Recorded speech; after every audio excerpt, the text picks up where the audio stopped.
উন্মুক্ত নলাই বিপদ ঘণ্টা বজাইছে মহানগৰীক বৰষুণ আহিলেই যিকোনো মুহূৰ্তত গুৱাহাটীত হ'ব পাৰে ভয়ংকৰ ঘটনা মৰণ ফাণ্ডৰ ৰূপত গুৱাহাটীত উন্মুক্ত নলা নাই বেৰিকেড নাই কোনো সাংকেতিক চিহ্ন জিএমচিৰ কাণ্ডজ্ঞানহীনতাৰ বাবেই ভয়ংকৰ বিপদৰ আশংকাত ভুগিছে মহানগৰবাসীয়ে জ্যোতিনগৰত উন্মুক্ত নলাত পৰি এটি শিশুৰ মৃত্যু হোৱাৰ পিছতে হাৰ পাইছে চৰকাৰৰ বৰমূৰীয়াই সহজে গা নলৰা নগৰ উন্নয়ন দপ্তৰৰ এতিয়া গা লৰিবলৈ আৰম্ভ কৰিছে নগৰ উন্নয়ন দপ্তৰে এফালে উন্মুক্ত নলাত সুৰক্ষামূলক কাম আৰম্ভ কৰিছে যদিও আন বহু স্থানত এতিয়াও উন্মুক্ত নলাই বিপদ মাতিছে পথচাৰীলৈ আপোনালোকক দেখুৱাইছো এয়া কিদৰে উন্মুক্ত নলা আছে মহানগৰীৰ অলিয়ে গলিয়ে আৰু সেই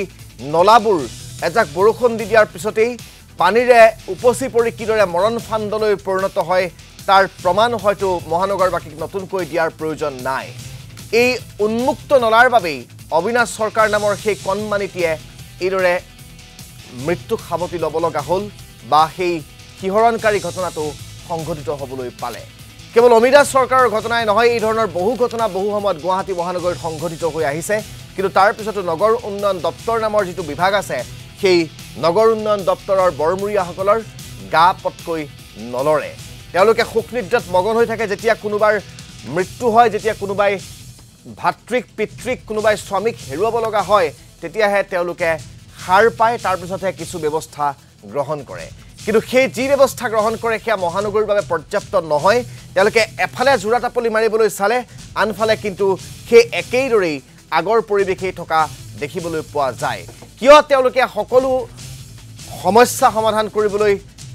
চেষ্টা নকৰে কিয় তেওঁলোকে বিজ্ঞানসন্মতভাৱে এই নলাসমূহ ঢাকি পেলোৱাৰ ব্যৱস্থা নকৰে সেয়া কিন্তু ডাঙৰ প্ৰশ্ন এই সন্দৰ্ভতে সবিশেষ জানিবৰ বাবে আমাৰ সতীৰ্থ পুলক মহন্তৰ কাষলৈ লাইভত গৈছো পুলক মহন্ত অবিনাশ সৰকাৰে কিহৰ বাবে প্ৰাণ হেৰুৱাব লগা হ'ল সেয়া নতুনকৈ কোৱাৰ প্ৰয়োজন নাই তাৰ পিছতো মহানগৰীৰ অলিয়ে গলিয়ে এতিয়াও উন্মুক্ত নলা আৰু গুৱাহাটী উন্নয়ন দপ্তৰ নামৰ যিটো বিভাগ আছে সেই দপ্তৰটোৰ বৰমূৰীয়াসকলে এতিয়াও তেওঁলোকে যি ধৰণৰ গাত কথা লাগিব লাগিছিল সেই ধৰণৰ গাত কথা লগা নাই বাবেই তেওঁলোকে এতিয়াও সম্পূৰ্ণৰূপে সেই নলাসমূহ ঢাকি পেলোৱাৰ ব্যৱস্থা কৰা নাই বা নলাসমূহত যি তেওঁলোকে স্ল্যাব দিব লাগে ঢাকিবৰ বাবে সেই ব্যৱস্থা কৰা দেখিবলৈ পোৱা নাই চাওক নিশ্চয়কৈ ক'ব লাগিব ৰাজদীপ এটা কথা আমি যেতিয়া বাতৰি সম্প্ৰচাৰ কৰোঁ তাৰ পাছতহে আচলতে বিভাগৰ গা লৰে আটাইতকৈ ডাঙৰ প্ৰশ্নটোৱে হৈছে এটা ব্যাগুম বিভাগ আছে নগৰ উন্নয়ন দপ্তৰ জিএমচি জিএমডিএ কাৰোৰে আচলতে কাণ খাৰ নাই আটাইতকৈ হাস্যকৰ কথাটোৱে হৈছে যিগৰাকী মেয়ৰ যিটো স্থানত সেই ঘটনাটো সংঘটিত হৈছিলে জ্যোতিনগৰ সেইদিনাখন যেতিয়া সাংবাদিকে প্ৰশ্ন কৰিছিলে তেওঁ উত্তৰটোৱে হৈছিলে যে 40 বছৰে সেইটো নলা উন্মুক্ত অৱস্থাতেই আছে আজিলৈকে কোনো ধৰণৰ দুৰ্ঘটনা হোৱা নাই সেয়েহে তেওঁলোকে চকু দিয়া নাই অৰ্থাৎ দুৰ্ঘটনা হোৱাৰ পাছতহে তেওঁলোকে কোনো এটা নলাত যেনেধৰণৰ ব্যৱস্থা ল'ব লাগে সেয়া ল'ব সেয়া হৈছে আজি তাৰিখত মেয়ৰগৰাকীৰ ভাষ্য আৰু সেই ঘটনাৰ পিছতে কিন্তু আমি সবিস্তাৰে ধাৰাবাহিকভাৱে বাতৰি সম্প্ৰচাৰ কৰিছিলোঁ ক'ত ক'ত গুৱাহাটীত উন্মুক্ত নলা আছে আমি কালিৰ তাৰিখত দেখিছিলোঁ য'ত আমি বাতৰি সম্প্ৰচাৰ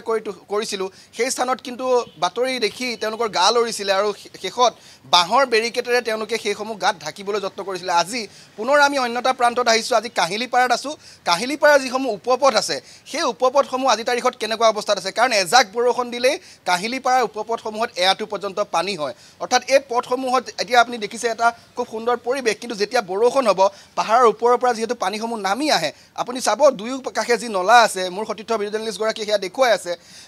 সেই নলাৰ ওপৰত কিন্তু আমি কোনো ধৰণৰ স্লেব বা বেৰিকেড যিটো কথা বাৰম্বাৰ মুখ্যমন্ত্ৰীয়ে কৈছিলে বিভাগক যে কোনো ধৰণৰ উন্মুক্ত নলা থাকিব নোৱাৰিব হয়তো তেওঁলোকে স্লেব লগাব লাগিব নহ'লে তেওঁলোকে বেৰিকেড দিব লাগিব কিন্তু চাওক ইয়াত যিহেতু ঘটনা হোৱা নাই ইয়াত কোনো লোক পৰা নাই ইয়াত কোনো লোক মৰা নাই সেয়েহে এতিয়ালৈকে গা লৰা নাই বিভাগৰ যেতিয়া ইয়াত এটা ঘটনা সংঘটিত হ'ব হয়তো ইয়াতো কোনো এটা শিশু উটি যাব লাগিব তাৰপিছত তেওঁলোকৰ গা লৰিব তাৰপিছত বিভাগটো সাৰ পাব তাৰপিছত বিভাগটো আহিব আমি নলাসমূহ দেখুৱাইছোঁ চাওক উন্মুক্ত অৱস্থাত একেবাৰে ৰাস্তাৰ সমানকৈ আছে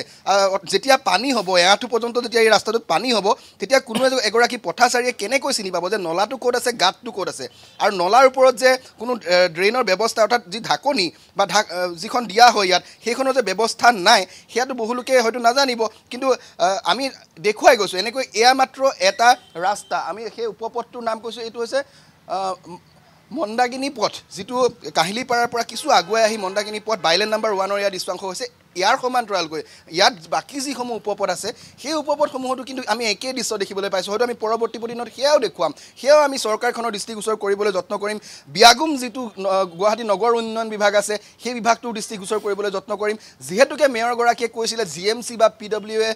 এইসমূহ নলাৰ কাম চাই যিসমূহ ৰাস্তা PWDৰ অধীনত থাকে সেইসমূহ নলাৰ কাম আচলতে PWDয়ে কৰে আৰু বাকীসমূহ কাম GMC বা GMDয়ে কৰে গতিকে এই নলাসমূহৰ ওপৰত কেতিয়ালৈ আচলতে ঢাকনি বা স্লেপৰ ব্যৱস্থা হ'ব যদি ঢাকনি নাই তেওঁলোকে দিব নোৱাৰে তেনেহ'লে যি বেৰিকেডৰ কথা মুখ্যমন্ত্ৰীয়ে বাৰম্বাৰ কৈছিলে যে হয়তো বাঁহেৰে বেৰিকেড দিব লাগিব নহ'লে কোনো সাংকেতিক চিহ্ন দিব লাগিব যাতে কোনো দুৰ্ঘটনা নহয় কিন্তু সকলোবিলাক যেন সময় বাগৰাৰ লগে লগে ফুটুকাৰ ফেন আৰু যেতিয়ালৈকে ঘটনা এটা সংঘটিত নহয় তেতিয়ালৈকে আচলতে গা নলৰে সেই বিয়াগুম বিভাগটো আমি দেখুৱাইছোঁ দুয়ো কাষে আপুনি যদি সম্পূৰ্ণ উপপথটো চাই দুয়ো কাষে এনেকৈ উন্মুক্ত নলা আৰু এই উপপথটোত যিসকল স্থানীয় ৰাইজ তেওঁলোকে আমাক জানিব দিছে বৰষুণ হ'লে প্ৰায় এআঁঠু পৰ্যন্ত পানী হয় কাৰণ পাহাৰৰ সেই এঢলীয়া ৰাস্তা যি জ্যোতিনগৰ ঘটনা হৈছিলে সেই অনুৰূপ ঘটনা ইয়াতো হ'ব পাৰে কাৰণ সেই একেই দৃশ্য একেই নলা সেই একেই পৰিৱেশ এতিয়া আমি যদি চাওঁ ইয়াত এআঁঠুতকৈ যদি অলপ পানী বাঢ়ি যায় তেনেহ'লে নলা আৰু পথৰ মাজত কিন্তু কোনো চিনচাপ বিচাৰি নাপাব আৰু যিকোনো মুহূৰ্তত পুনৰাবৃত্তি হ'ব পাৰে সেই অবিনাশ চৰকাৰৰ দৰে ঘটনা যিকোনো মুহূৰ্তত পুনৰাবৃত্তি হ'ব পাৰে 2023 চনত যি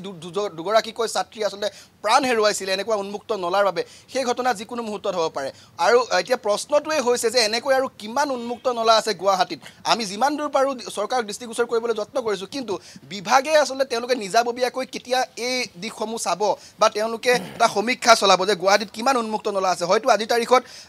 গুৱাহাটী উন্নয়ন দপ্তৰৰ যিগৰাকী মন্ত্ৰী অশোক সিংঘাল তেওঁ নাজানে যে গুৱাহাটীত ক'ত কিমান স্থানত এনেকুৱা উন্মুক্ত নলা আছে বা যিগৰাকী মেয়ৰ তেওঁ হয়তো নাজানে যে কোন কোন স্থানত আজিৰ তাৰিখত এনেকুৱা উন্মুক্ত অৱস্থাত নলাসমূহ আছে গতিকে আমি দৃষ্টিগোচৰ কৰিম আমি তেওঁলোকক দেখুৱাবলৈ যত্ন কৰিম যে কোনটো স্থানত কি পৰ্যায়ত আজিৰ তাৰিখত নলাসমূহ আছে কাৰণ ভৰ বাৰিষাৰ সময় ইতিমধ্যে এটা ঘটনা সংঘটিত হৈ গৈছে আৰু যাতে এনেধৰণৰ ঘটনা সংঘটিত নহয় তাৰ বাবে আমি কিন্তু চৰকাৰ বা প্ৰশাসনৰ দৃষ্টিগোচৰ কৰিবলৈ যত্ন কৰিছোঁ এয়া হৈছে কাহিলীপাৰাৰ এটা মাত্ৰ উপপথৰ দৃশ্যাংশ ইয়াৰ বাহিৰেও আমি বাকী বহুকেইটা উপপথ ইতিমধ্যে